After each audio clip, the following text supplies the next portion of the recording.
love comics. I've always loved comics. I've always loved science fiction, and it's a chicken or egg problem whether the comics influenced me or I found the connections going backwards. But whatever it is, I still see those connections in it.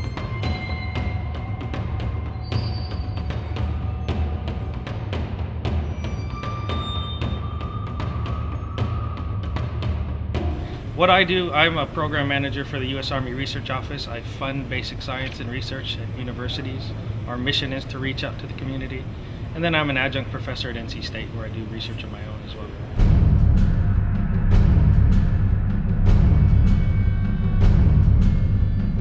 Comic-tanium is an outreach exhibit. It's starting out as an exhibit sponsored by the TMS Foundation and the Toonseum in Pittsburgh, a museum of comic book science and art that reaches the outside community through mixing real-world material science with the material science portrayed in comic books over the history of comics and more recently movies.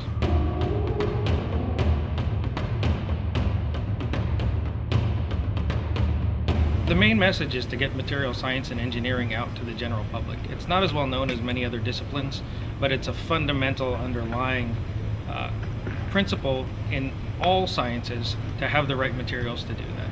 And the history of using materials is very rich in the comic book world, and comics and comic book characters are something that reaches ages groups, cultures across the world. So we're using this medium to reach them.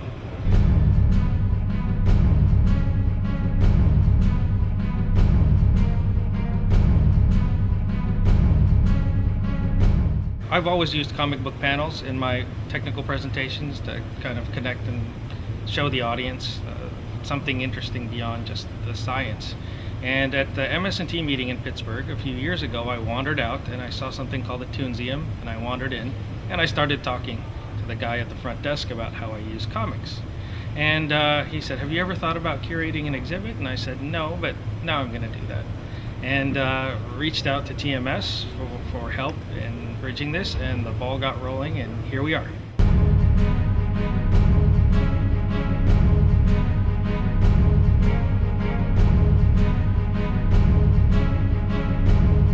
Yeah, Iron Man and many of these characters stemmed from the science that came out of World War II. Many, like Captain America, Wolverine, Iron Man, were products of the war that we were fighting at the time, and that kind of inspired the country to look into these areas, and areas of science that were used by the military were accessible to the comic book. So there was a clear tie between those things back then.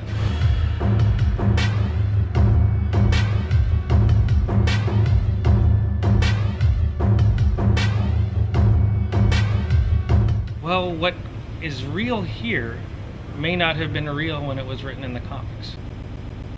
It may have been an imaginary concept that was out there. Something like a tablet didn't exist in 1950, but they had tablets. Something like see-through glasses or x-rays didn't exist. Well, they did exist, but now it's becoming more ubiquitous.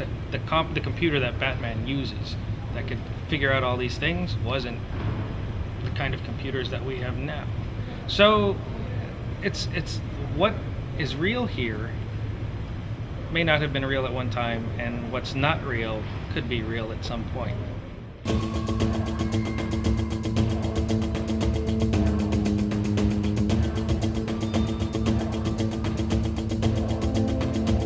So one is they find out what material and science and engineering is, which many don't, and it pushes them in a direction where they may want to find things out. But what I think in particular it does for kids is comic books have a way of separating science and logic. They mix things that are traditionally not supposed to be put together in a way that becomes unreal. But eventually these things become real, and it inspires the imaginations of these kids because they think of things that we as an adults don't think are possible. But they don't make those logical connections between science and say it's not going to happen. They say, I want to do this. And then when they become out scientists in the field, they're the ones that end up doing all the things that we perceive not to be possible.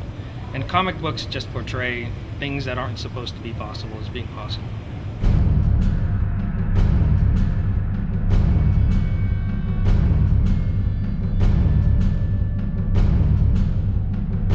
The Captain America's shield example certainly stands out to me because in the comic book, the shield is the most indestructible thing in the universe. Nothing can destroy the shield. And the scientist who made it was actually a military scientist named Myron McLean, who was tasked with making a steel to fight the Panzer Division Nazi tanks. And all throughout the history of the comic books, they have not been able to recreate how that shield was made. It's intriguing to me because it's not a problem that we should have these days. Any material that we have, we should be able to figure out how we made it and how to make it better, using computational tools, using advanced characterization, using the ability to control microstructures and materials at a level that hasn't been the case in the last decade or 20 years. So what reaches me about that is the fact that the way they portrayed science back then, of we can't figure things out, which was very much the case, has shifted to there's nothing we can't figure out.